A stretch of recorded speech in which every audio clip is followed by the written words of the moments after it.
केदारनाथ मंदिर महादेव के 12 ज्योतिर्लिंगों में से एक भगवान केदारनाथ का मंदिर रुद्रप्रयाग जिले में स्थित है, जो लगभग 3593 मीटर की ऊंचाई पर स्थित है।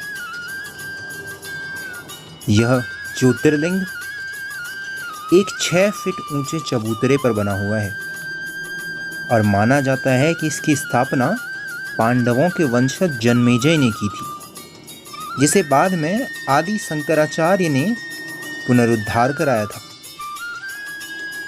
माना जाता है कि चारों धामों की स्थापना करने के बाद शंकराचार्य ने यहीं समाधि ले ली थी।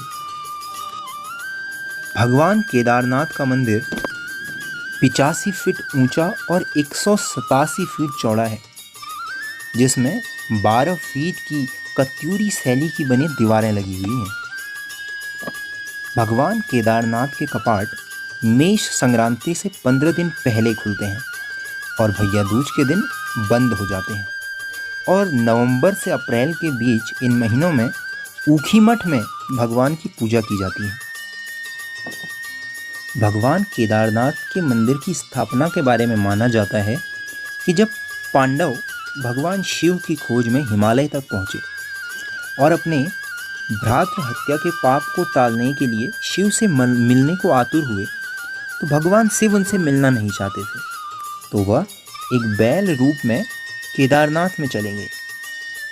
बाद में भीम ने अपने विशाल आकार को धारण कर 2 पर्वतों के बीच में अपने पैर रख लिए, जिनके बीच से अन्य बैल तो चले गए परंतु महादेव नहीं गए, और भीम ने उस बैल को पकड़ लिया।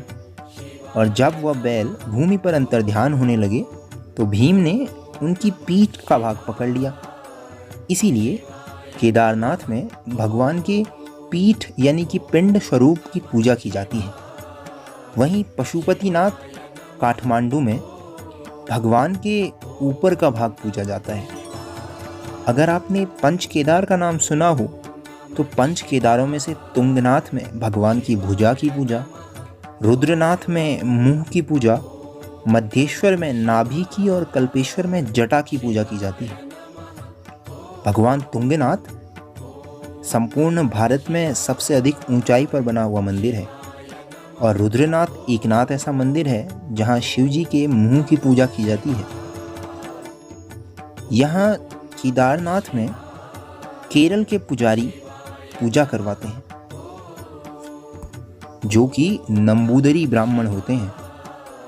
माना जाता है कि केदारनाथ मंदाकिनी, मधुगंगा, शीरगंगा, सरस्वती और स्वर्णगौरी इन 5 नदियों के संगम पर स्थित है, जिसमें से केवल मंदाकिनी दृष्टिगोचर होती है, बाकी 4 नदियां अदृश्य रूप में पाई जाती हैं। भगवान केदारनाथ के मंदिर के द्वार पर 5 पांडवों और द्रौपदी की प्रतिमा हुआ करती थी, और भयंकर बाढ़ में यह प्रतिमा और मंदिर का द्वार नष्ट हो गया, परंतु भगवान के मंदिर और उनकी प्रतिमा पर कोई भी प्रभाव नहीं पड़ा।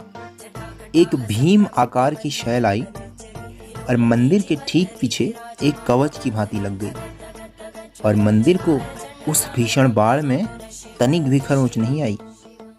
भगवान केदारनाथ का चमत्कार ही कहिए कि मंदिर के सामने बने नंदी बैल की प्रतिमा पर तनिक सी आंच भी नहीं आई, और उसके बाद पुनः भगवान केदारनाथ की वही रौनक लौट आई है। केदारनाथ के मंदिर के तीनों ओर केदारनाथ, खर्चकुंड और भरतकुंड नाम की 3 पहाड़ियां भी स्थित हैं। प्राकृतिक सौंदर्य की दृष्टि से भी केदारनाथ अपने आप में अतुलनीय है, और भगवान महादेव के भक्तों के लिए तो यह भूमि किसी पवित्र स्वर्गलोक से कम नहीं है। इसी मंदिर के ऊपर वर्ष 2018 में केदारनाथ मूवी का भी निर्माण हो चुका है। तो भगवान केदारनाथ के दर्शन अगर आप करना चाहते हैं तो उत्तराखंड की इस देवभूमि में एक बार जरूर आइएगा। धन्यवाद।